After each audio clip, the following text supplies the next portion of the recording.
Bonsoir, mes amis. Soyez bienvenus. Et Martin, soyez bienvenus, comme toujours. Ah, merci beaucoup, vous êtes très très gentil. Je me régale de revenir ici. I'm so glad that you like coming back, even when it's 109. So I was just saying before we started the program, virtual audience, that I took a photograph when I was in Paris relative to Martin's books, and particularly to Isabel, who, if you recall, left Bruno for a more glamorous life in Paris. Anyway, it's about the Quai des Orfèvres. From 1913 to 2017, 36 Quai des Orfèvres was home to the main office of the Criminal Investigation Department Police Judiciaire, or how do you pronounce it, PJ? Sounds like peanut butter. The police judiciaire. Thank you. With Paris Police Headquarters. It was home to a very famous unit for over a century, like the serious crime, La Crime, vice, Les Stupes, and search and intervention, BRI, whatever that is. Bureau. Brigade République Intervention. Wonderful. All right. At the heart of 36 Quai des Orfèvres is a great staircase, an iconic scene from films frequented by many a lawyer, police officer, and criminal. Its railings, which form the shape of a letter P&J from Police Judiciaire and its 148 steps, are currently being renovated. So when you read about Isabel, you will know that this is the very place, and it is found near the Louvre. Oh, very much so. The quay is a quayside along the banks of the river, just opposite the Louvre. Yeah. Right. So. And it's where Maigret used to be as well. And Maigret has a new life. Yeah. I don't know if any of you watched the old Inspector Maigret, but is this an anniversary, do you think? I should have looked to see if it was like a 100th anniversary for Simenon or something. Oh, well, his 100th birthday, it could be. But, I mean, certainly he began writing Maigrets at the very end of World War II. So, right. Yeah. Well, anyway, because there is a new TV series which is going to be extremely well done, Penguin decided to reissue, there's 100 if I remember right, all 100 Inspector Maigret, 3 a month.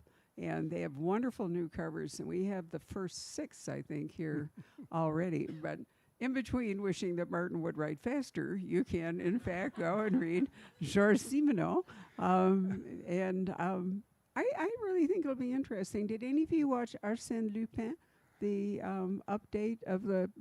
Did you watch it at all? Well, I had to, because I wrote the introduction to the book. Of the Okay. Anyway, and there's absolutely wonderful French programming on a channel called M for Mary, H for Harry, Z for Zebra, which Rob and I watch all the time. And there's a new one set in over near the Swiss Alps. I'm trying to remember. It starts with an A. What am I thinking of? Auxerre, no, not Auxerre. I mean, it's Grenoble is the big one down there. No, I know, but anyway. Sorry? Oh. Yeah, Annecy. Thank you. Annecy. Annecy. Yeah. And there's a wonderful one in Bordeaux. There's a very interesting one in Lyon. There's a whole bunch in Paris. And then there's a whole thing where the deal is it's in 12 seasons, coming up on 13. They go to historic sites all over France, and every single program is a complete case of its own. Although there seems to be a fairly small number of French actors, and so it's a little weird that they keep recycling. And you see them in various roles, and you have to go, wait, he was the killer in that one, and now he's the cop. It is the recycling, madame. That's right. Then I say all that because I wanted to ask you if there was any progress on an English language version of Bruno. I had a reason for bringing this up. Yes, there is. But it's sort of 2 steps forward, 1 step back. The 20th Century Fox has bought out the film rights from the Germans, but they recently, through the production company that they work with, they suggested to me that they'd be much happier if Bruno could in some way be American, and I simply said no. Good. I'd rather not have it done than have that happen. So. But what can I... Excellent decision. Well, yes. I mean, it's... Right. Okay, so he's an author of integrity, right? Not selling out Bruno for bucks. Yeah. I love it. All right, so here we are in a new Bruno. And this one, Martin, I always love your mastery of bureaucracy. You are just a genius at figuring out how all the various bureaucracies work. And in this one, you've got several different law and order units all kind of duking it out down there in Saint Denis. Well, it was the basic sort of urge behind this one was that I was getting sort of the occasional review would sort of say, well, Bruno is always just, his life is too perfect. He spends his time having these wonderful dinners with his friends and cooking and hunting and solving problems and getting involved with interesting women. Why does nothing ever go wrong? So I thought, well, maybe this is right. Maybe I have to sort of start bringing in some real enemies. So this time I've got enemies piling high, not just in Saint Denis, but there's a big Bruno is called to do an hour-long radio show with people calling in, and the Greens, the urban Greens, who hate Bruno because Bruno is a country Green. And the urban Greens sort of organize a mass phone-in, including with lots of children, to take over the program, as it were, and sort of say that Bruno is not really a Green because he hunts, and because he eats foie gras, and because he eats his own chickens and things. So it's a really quite an intriguing development, the way that an awful lot of the urban Greens are really quite ridiculously extreme in their views about what greenery should be. And that's one reason why we've gone in France from something like 200,000 wild boar 25 years ago to 2 million of them right now. And it's a huge problem on the roads. I mean, something like 3 or 4 people a week are getting badly hurt or killed in collisions with wild animals. And it's a lot of the reason is because so many places have now got the big signs up saying chasse interdite, no hunting here. And it's also been made much more difficult to get a hunting license. So there used to be 2 million hunters in France. There are now fewer than 1 million. And they're having to do a much greater job of trying to control and curb this population explosion. So, Bruno gets being criticized by the urban Greens, but he just makes the point, we live in the countryside. We actually know what's happening rather more thoroughly than many people in the towns do. You wrote about that earlier regarding the deer population. Yeah. It was a few books back, but the fact that the deer there are so many of them, they are stressed, they are competing for food, they are out on the roads. They are. It's become a real nightmare. There's something like there used to be almost no roe deer in France. There's now over 700,000 of them, and of the traditional deer that have been the standard prey of French hunters, they've gone up now to well over 1 million, and the hunters are having real trouble keeping track. And the difficulty is that it's being made steadily harder and harder to get a hunting license. Now, I'm all in favor of that you have to have hunters who are skilled and who know how to handle a gun and basic safety rules. But we're going to be getting quite soon to the point where you've reached here in Texas, where there is a real problem with your own version of wild boar, and the roads are very dangerous as a result of it. I mean, we're getting to the point where wild animals will start killing more people in France than drink on the roads. Wow. Yeah. Right. At the same time, as I understand it, the EU has made it really difficult for the boutique cheesemakers to, I mean, so it's an interesting problem. It was one of the reasons the British, I think, were unhappy with the EU, right? Was the overregulation of a lot of things like that. But that's now spread to an awful lot of French and indeed German and Belgian and Dutch farmers. For example, one of the things that you will find, and I've mentioned this in 1 or 2 novels, is that corn never used to be a particularly common crop in France, but it's now everywhere, because it gets subsidies from the European Common Market.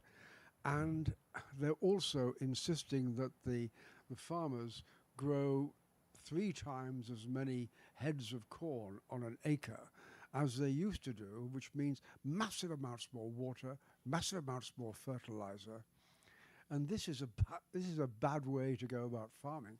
But farmers, they know they know which side their economic bread is buttered on, and they just have to go with the flow. But it's becoming really quite edgy, this relationship between Brussels, the EU, and the farm population. Right. Plus, there's more in the way of supermarché. And so the more individual, like the butchers and all the rest of it, are diminishing because, people find it easier or cheaper, probably, to go to the big supermarkets. Also wives are going out to work. So this great French tradition of the lunch at home, it's now becoming the lunch at weekends rather than at home. I mean, but I remember when I was first as a schoolboy visiting France, it was very hard to find a married woman who would go out to work. Well, now more than half of them do. And that changes the whole dynamic of the family food table and so on. I'm sure it does, although I tend to think of France when I visit as just a sea of restaurants. You're just sort of progressing from one restaurant to another. So, but not true. And actually, in your village, there's still a fair amount of home cooking, right? There is a very large amount of it, partly because an awful lot of the people are of retirement age and more. But what we are seeing is young people who've gone away to university, rather than go into the big cities like Paris or Bordeaux and get locked into a very, very expensive housing market, they are increasingly coming back home to rural areas because they find they can get a much better house for the kind of money they'd have to spend in Bordeaux or Paris for a 1 or 2 bedroom apartment. And it's this, I think we're seeing something of the same taking place in the big cities in the USA, in Washington. I mean, I can't believe the prices that and in New York and LA, the prices that apartments are going for. I don't know how, new young graduates really can afford to sort of set up house and family. Good point. Yeah. Also, the price of hotel rooms in New York, she says, having just had to go to New York for a convention, is ridiculous. I paid $479 for a cell that I wouldn't have actually, it was like a motel room. It didn't have, it had like nothing, not a wall safe, not, coffee and tea, it was the most basic. And I felt, we stayed in 5-star hotels in France the previous month for far less money. Yeah, absolutely. So anyway, but that's not what we're here to talk about. We are here to talk about a book that opens with Bruno driving along and finding a car parked on a overlook, and it looks like something. Why does he think he should investigate the car? Well, because it's very, very early in the morning, and it's a winter's morning, and it's not a place where you would be parking with the engine turned off. It's just too cold, and it's too early in the morning for lovers, so he stops, and he finds that there is a dead woman sitting in the front of the car, and there is an empty package of pills, and it looks pretty clear that it's a suicide.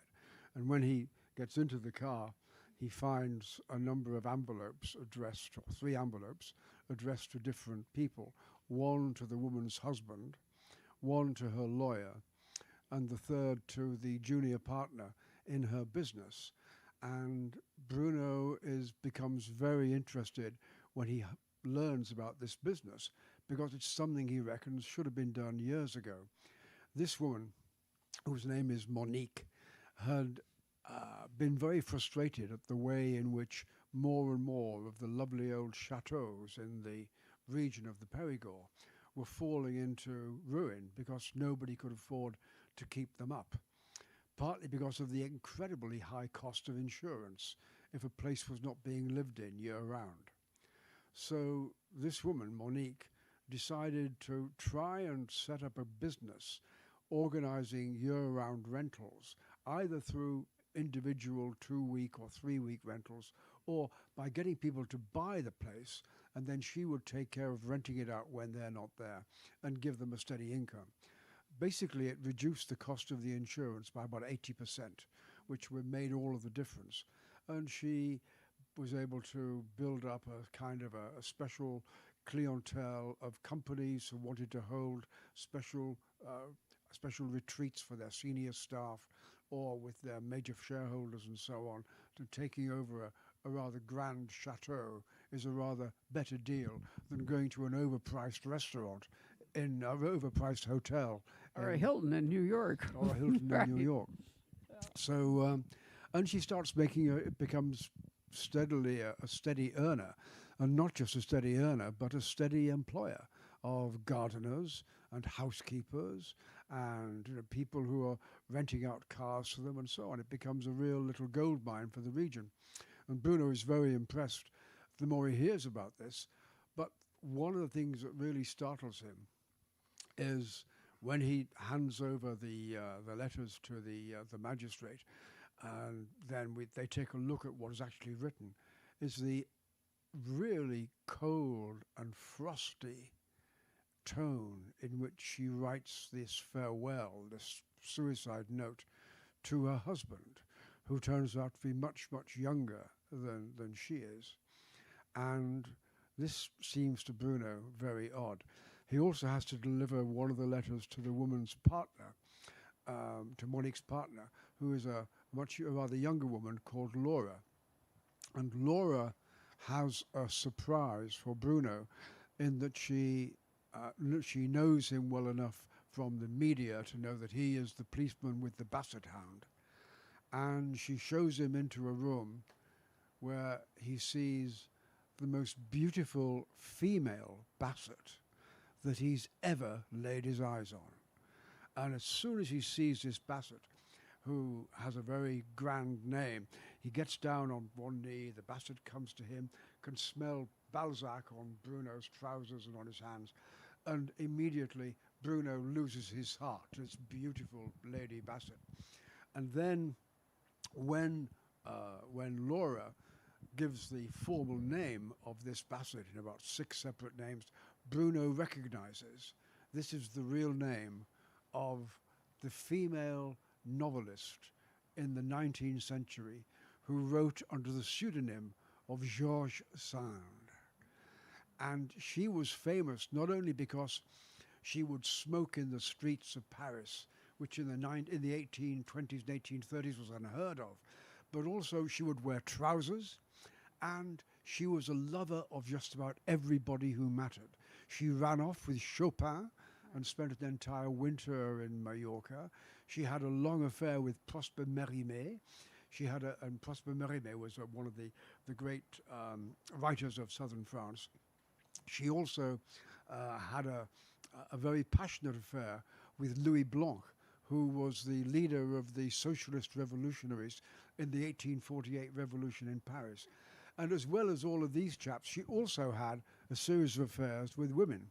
So, I mean, she was, the most shocking literary figure in France throughout the century. And when Bruno makes it clear that he knows about this woman, George Sand, and he's read a couple of her books, then in Laura's estimation, Bruno goes up. And suddenly you start to think, aha, is Bruno on the track of an important new relationship here? And I will leave you to find out just how that unfolds. But do bear in mind, if ever you're looking to start an interesting relationship, a new relationship of your own, basset hounds make the most wonderful aids to seduction. Oh, right. Okay, so Balzac's already a father. We already had a book in which Balzac was He does, yes. bred to a female and has children. That's right. He's already had a litter of puppies, and 2 of them are still in the neighborhood, and he's delighted to see them on a regular basis. I mean, I remember when Basset arrived just as a little puppy and was brought by Isabelle.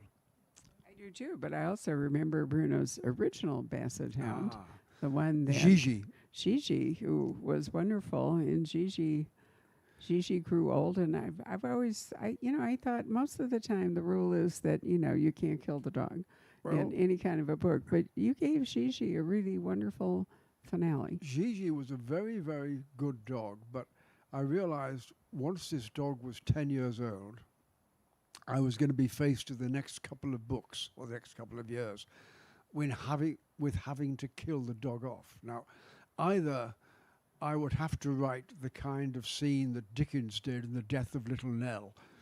And you may recall Oscar Wilde said, beats there a heart so numb that cannot break into laughter at the death of Little Nell.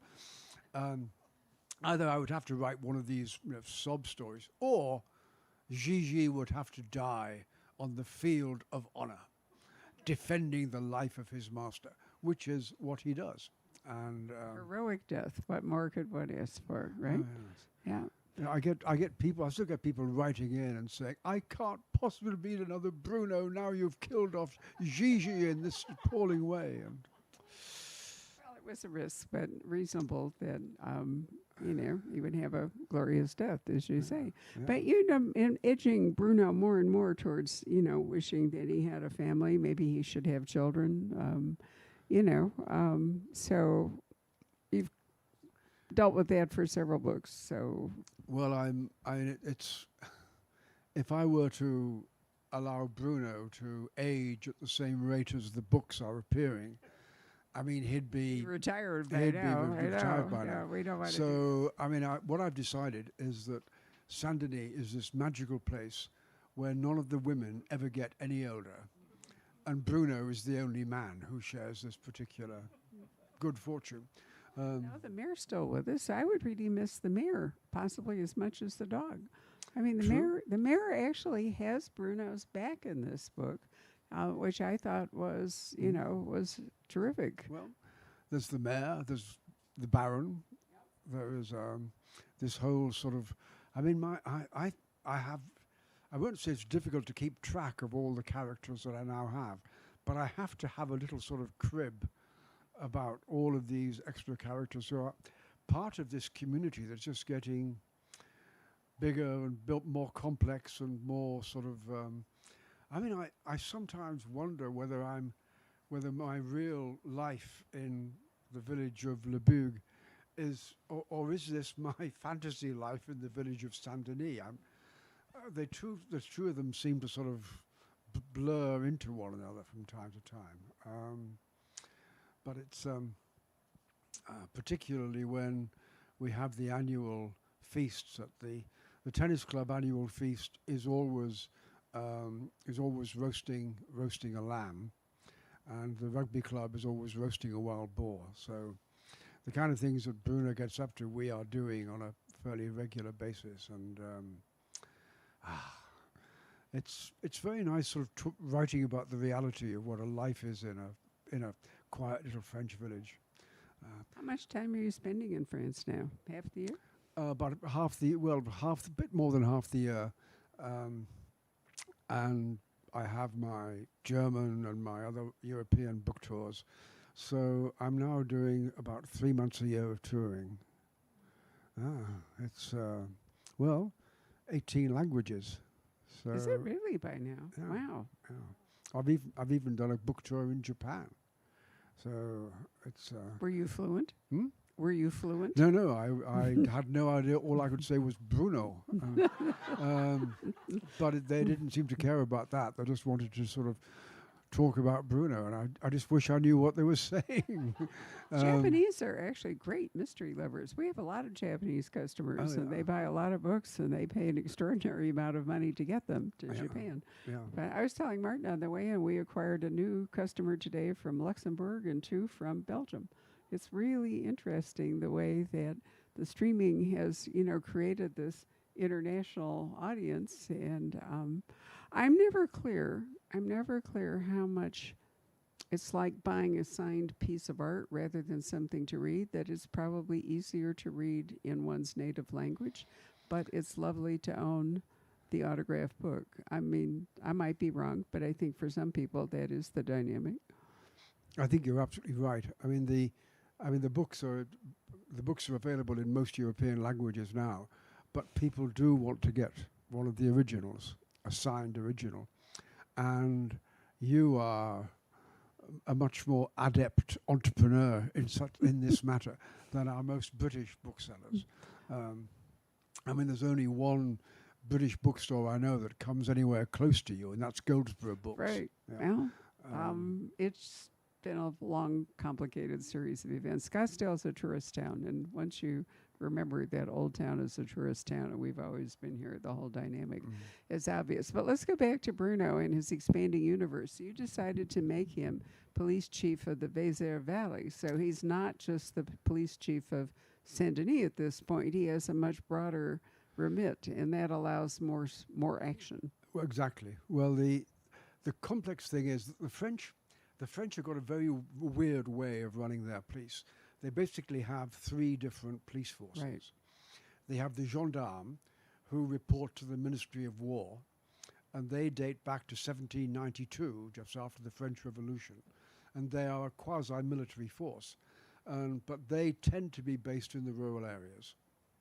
Then there is the police. There is the police criminal, which is reports to the Justice Department, and they're mainly your specialist detective police, who they began with fingerprints back in the late 19th century. Since then, they've got into whole sorts of DNA and forensics and so on, and they will be in every capital city and of every French province, every département, and in all of the major towns. But then there's a special category of police called the police judiciaire, who are a sort of elite part of the police force. Basically, it's the senior detectives. And it's so Jean-Jacques, for example, Bruno's friend, he is police judiciaire, but he is also working for the police criminal in Périgueux.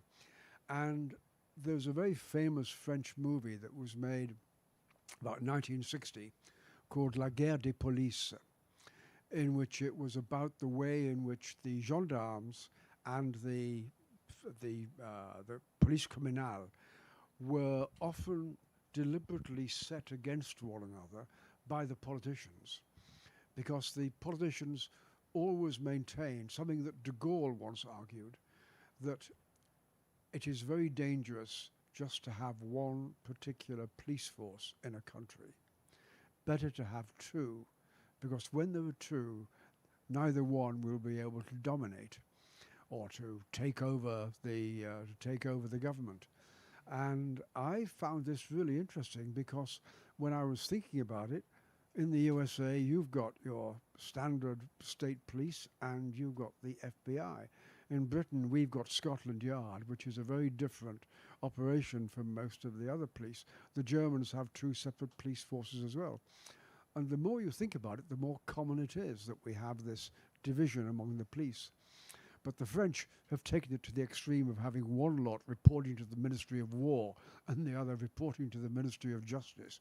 That shows just how organizationally separate they are. And Bruno is a different policeman altogether. He is a local policeman originally. Exactly. I think the French love bureaucracy. I'm convinced. You know, Well, I mean, if you really look back on it, Napoleon, I mean, you know, we know him for a lot of things. He was a genius at administration and bureaucracy. I mean, if he hadn't gotten, carried away and gone to Russia, life would have been dramatically different. But he really was terrific at organizing government, organizing bureaucracy. Yeah, it was. It's a very complicated business, particularly when the state starts spending, as it is in most countries these days, between 1/3 and half of the entire wealth or income of a country in any given year. And at that point, a bureaucracy has got a huge amount of power. So one way to control it is to make sure that the forces of discipline are separated.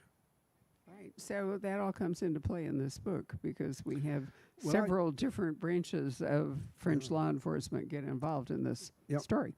And of course, Bruno is also called in regularly by the French security forces, which operates under the Ministry of the Interior, because he's an ex-soldier and he can be called back to the colours, which he regularly is by by General Lann of the Interior Ministry when he needs Bruno's particular skills on a case or an issue that he's involved with. So, I mean, initially I just thought, wouldn't it be interesting to use Bruno's military background and his skills, his local knowledge on something that has a security aspect to it. And suddenly I found a whole new avenue of potential stories opening out for me.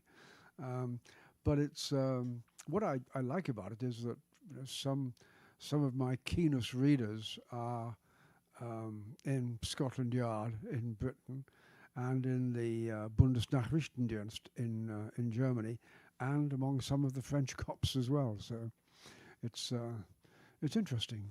They keep you on your toes, I imagine. Hmm? They probably keep you on your toes in the sense that Oh, if yeah, you're going to write all this, you have to sort of let get me it know right. when I've come up with something, when I've gone a bit too far.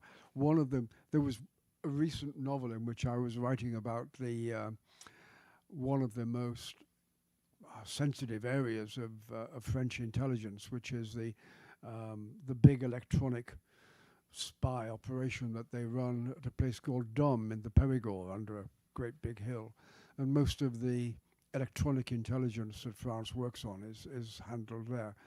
And I was rather delicately told that I should not pursue this particular topic too closely in the future. I mean, the reason I got to know about it was because so many of the Brits who live in the region in the Périgord have been hired to help improve the colloquial English of the French écouteurs, the listeners who are monitoring various kinds of phone calls. And one of the things they have to do is to teach these French listeners how to understand when somebody is speaking English with a Nigerian accent and trying to make themselves understood to somebody who's speaking with a Brazilian accent. Because although a native English speaker can probably make it out, but a Frenchman is completely baffled by this. So they hire in various English speakers to give them the familiarity, which has been very smart of them. Well, it happens that where Martin is located in the Périgord, we once swapped houses with an author and spent 5 weeks living in a little tiny village in a truly terrible house. The electricity, I mean, you had to redo the electricity every day. It was a nightmare. But it was absolutely fascinating because there's so many different things all around you. There's the whole Neanderthal in the Museum of Prehistoric History. There's a marvelous museum of what are the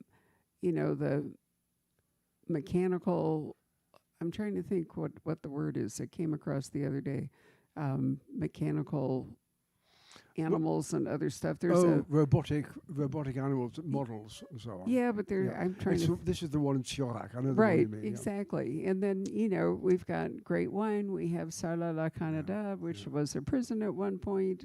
Part of it was. So you have medieval stuff. Then you have the caves. You have Lascaux, and then my favorite is the one that we descended into with the Goof or whatever. I'm trying to remember. The Goof de Pumisac. Yeah, exactly. And then which is just about a quarter of a mile from my house. I know, and I love it. I mean, you descend underground. There's an elevator. There's a river runs through it, and all this other stuff.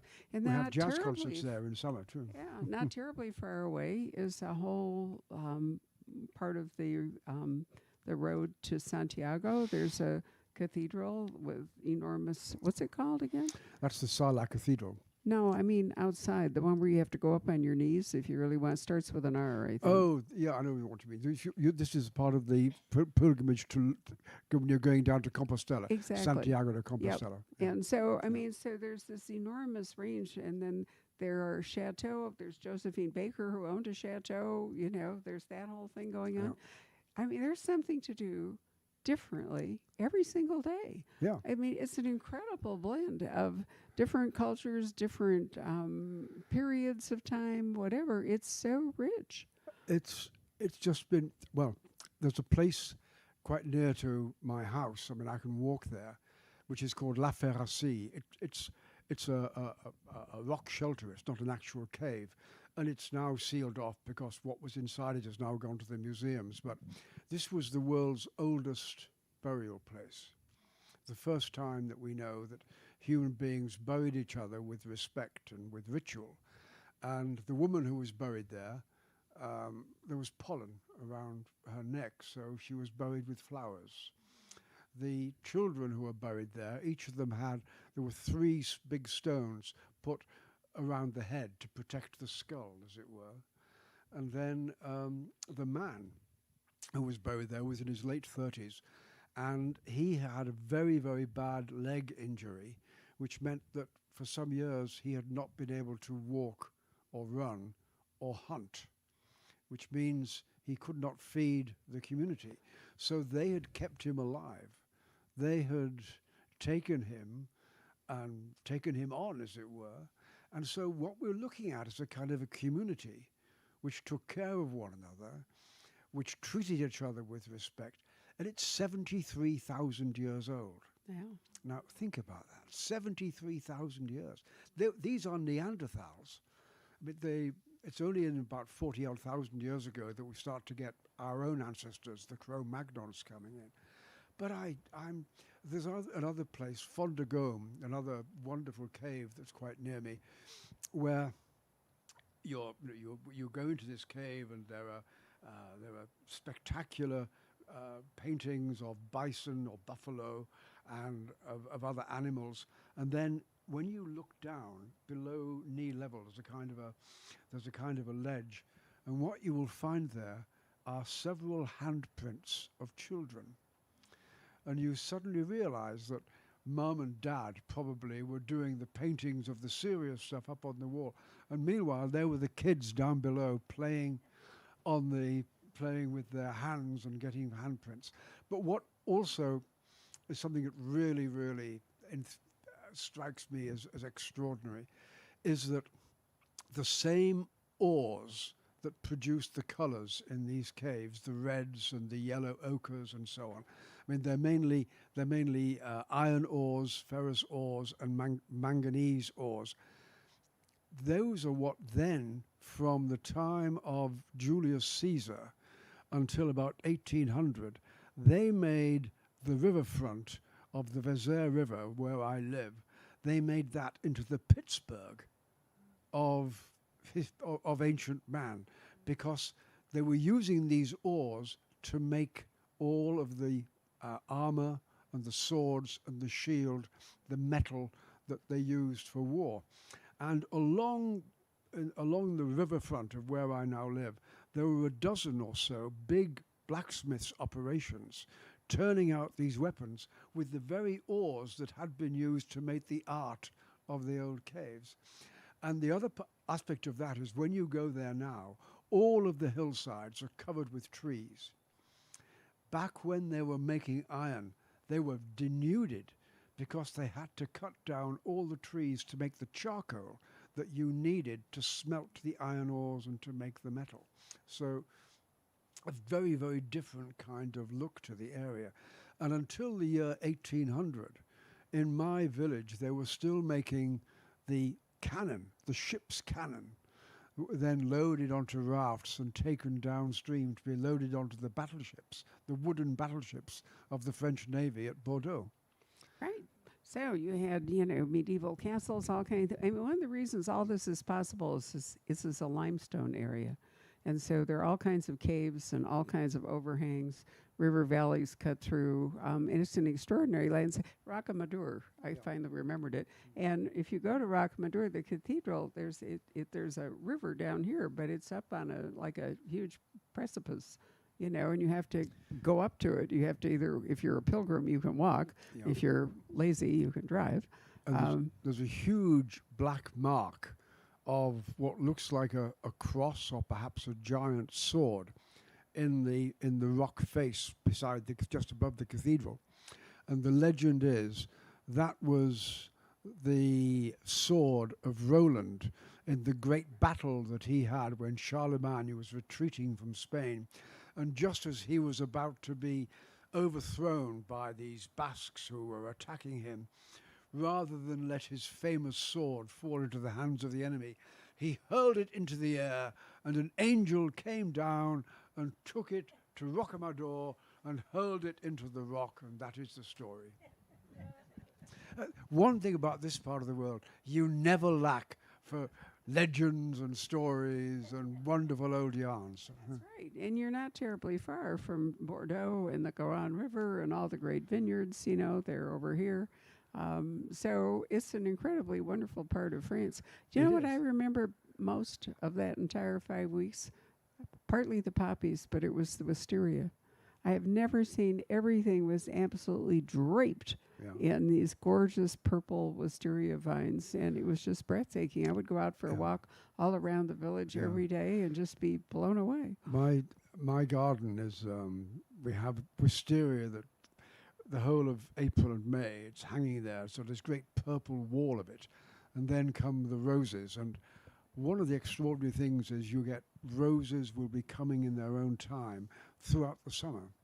I mean, when I get back in about 10 days' time, it'll be full of a different kind of rose. Rather than the rich purple, it'll be more of a bright red. And I just love the way the colors change and so on. But I mean, the poppies are extraordinary. But also, there's a root de noix, which is the walnut root. Yeah. And Bruno, as you know, walnuts and walnut wine and all that is a critical part of Bruno's gastronomy. And so this is kind of the heart of the walnut part of France, too. Yeah. I began this book tour in the States of Politics and Prose in D.C. And they had made walnut wine according to the recipe that I have in my book. And it was pretty good. I mean, American walnut wine. Next year, there's a challenge. We will have walnut wine. Yeah. Yep, definitely so. Oh, love it. So in point of fact, that allows me to remind you that Bruno's cookbook, we still have copies of it. And even if you don't cook, it's fun to read, especially if you are a Bruno fan.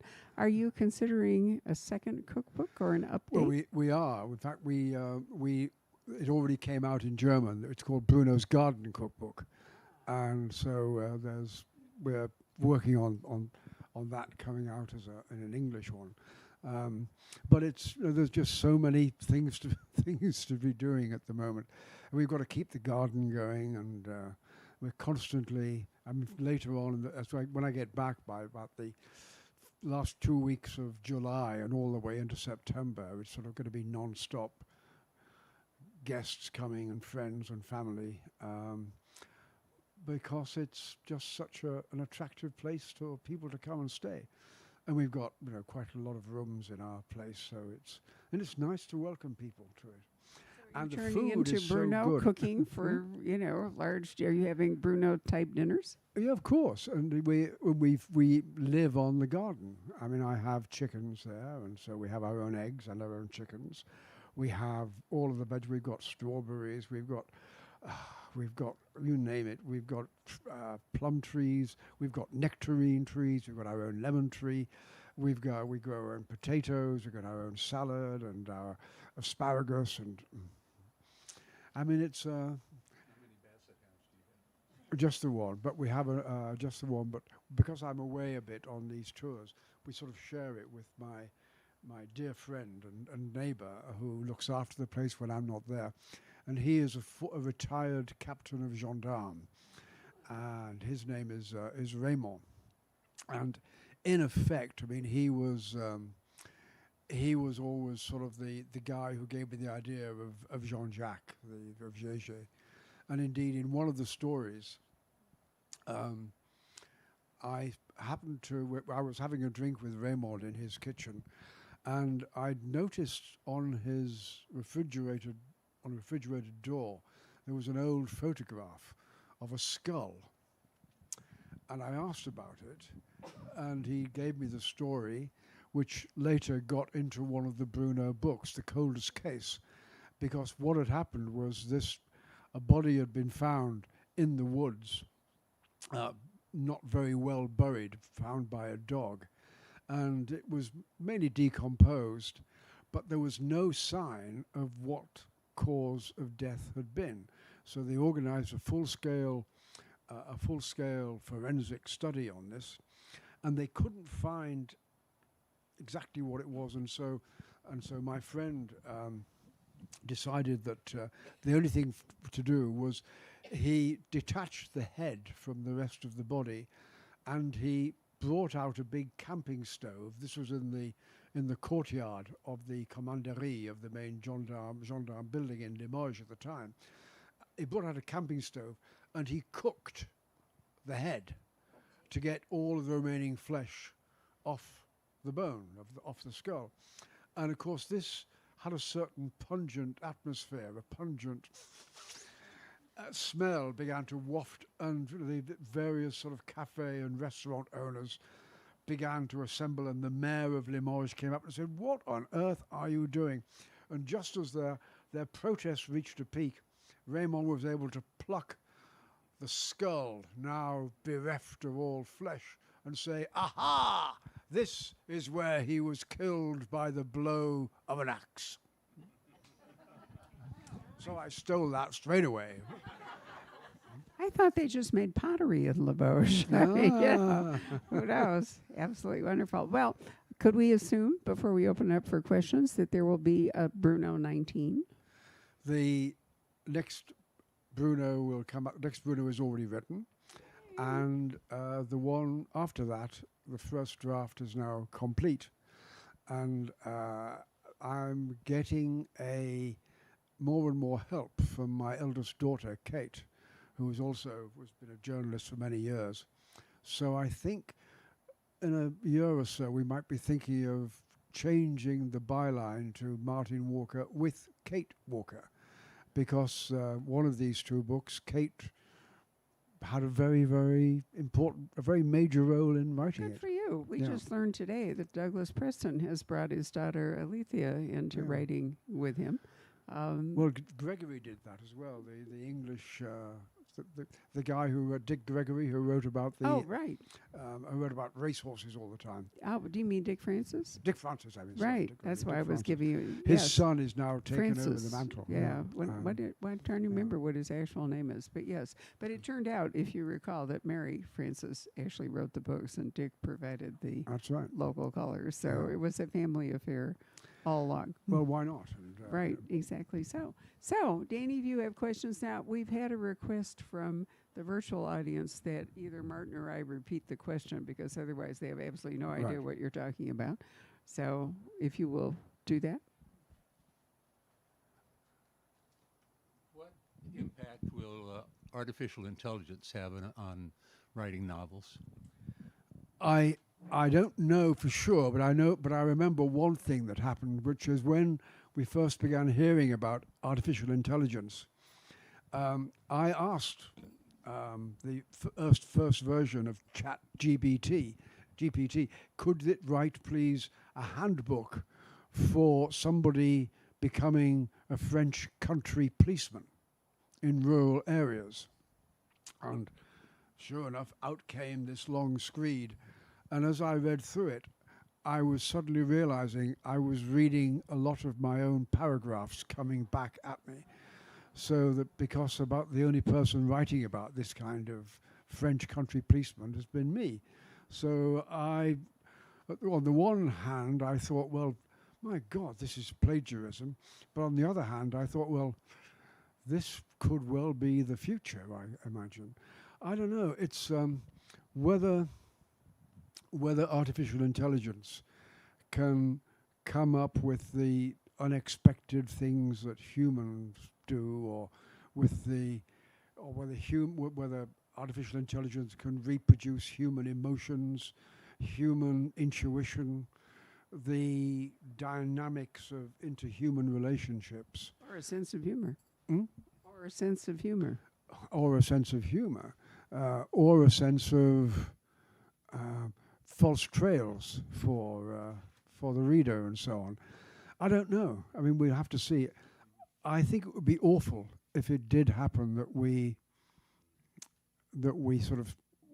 gave way to artificial intelligence for this kind of book based upon human imagination. I mean, I can see textbooks, yes, being done this way, but novels, I don't know. As a Awful lot of error. There's been a lot of articles about it recently that Yeah. are Yeah. it isn't smart enough to figure out what's true and what's not, and it tends to Yeah. make some errors, which is really dangerous in medicine, for example, when it can do that. So, the thing is that I don't like anything that means that we will think even less, because currently I think everybody's getting, with the exception of everyone here and everybody watching it, dumber. No, I really do. I think if you look at the things that people are doing, what was the woman jumping into the polar bear plunge in the Berlin Zoo, for example, in her bathing suit? Yeah. I mean, I was rooting for the bear. I mean, just kill her. Because otherwise, what's that? And I mean, every day it seems to me there are new examples of people, and I think part of it is that increasingly people can't judge what's real and what isn't. They think that zoos are places where they're just pet stores, and I do think it's an increasing problem. Yeah, I think you're right. What do you think about AI in the future? Well, I'm not sure. It just has such a terrific potential to do some good, but much more likelihood of doing bad things. Well, writing is always a double-edged sword, I guess. There was another question at the back, yes. Hang on, I'll come and sort of make sure I can hear you properly. I was curious if you'd ever consider another book of short stories. Would I ever consider another book of short stories? Yes, because I like writing short stories. It's something I find I can do on long plane rides, or at least I can draft the story out. And I do like writing short stories, and it's because there are some things you cannot bring easily into a novel, but some of the aspects of the history, the archaeology, and so on, you can bring out in a short story, and I like writing them. It's a different kind of discipline and so on. So, yes, I hope, if the Lord be willing and the creek don't rise, as they say, I hope there might be another collection coming. Anybody else? Where do you find your new inspirations after writing this many books? Where do I find new inspirations after writing as many books? Well, I'll give you one example, which is that the novel which will be coming out, I think, in 2027, which I've written the first draft of, is based upon the fact that we've now got wolves in the Périgord for the first time in about 100 years since they were formerly wiped out by the French. There's so many wolves that have been coming from the Alps into France and coming up from the Pyrenees as well, that we've got officially, the state thinks it's about 1,200 wolves in France, but most of the people I know who are involved in this think it's closer to 2,000. And in some ways it's a blessing, because this at last is an arch predator, replacing what humans have so far been as the arch predators. And there's been a lot of work done, for example, in your Yellowstone National Park, where the reintroduction of wolves has transformed and really helped the entire ecology of the park. It's cut down upon the overpopulation of elk. It's allowed the reintroduction of beavers, which has changed the water flow system, and that in turn means that there is a much more stable system of the way the water flows through the park. And so I became really interested in all of this. I'm also a great fan of the American National Park system, and particularly Yellowstone. And so, yes, I wanted to get into this whole idea, and I spent a lot of time with various wolf people in France, including one particular very, very smart woman who got a doctorate while doing her research at the Yellowstone National Park. So I spent quite a lot of the last couple of years getting involved in the whole wolf story, and I look forward to getting that one out. So you never know what's going to come up. So I remember when the Putin's invasion of Ukraine in 2022 struck me as something that I would be able to bring in. And so I like to be as close as I can to the reality of the time, but equally to make it clear that this is just a work of fiction, and here is this crazy Brit dreaming things up and claiming it's all about the real France. Yeah, but I think you have to credit your long history as a journalist in your doing all this. I mean, you were used to looking into and writing stories on diverse topics and really having to think about all these kinds of things. I think you've just translated it into fiction. Well, I mean, yes, I think I learned an awful lot as a foreign correspondent for The Guardian, the British paper. When I was in Africa, I was in the Middle East, I was in Moscow for over 4 years at the time of Perestroika and Gorbachev. Then I was here in the States. So I got a fairly wide experience of covering these things, and then all of my books until I got to France were non-fiction books, history of the Cold War, a book about Gorbachev, and so on. But something about France made me get into fiction and food and writing about cooking. Say it's probably the food and the wine. Absolutely. Right.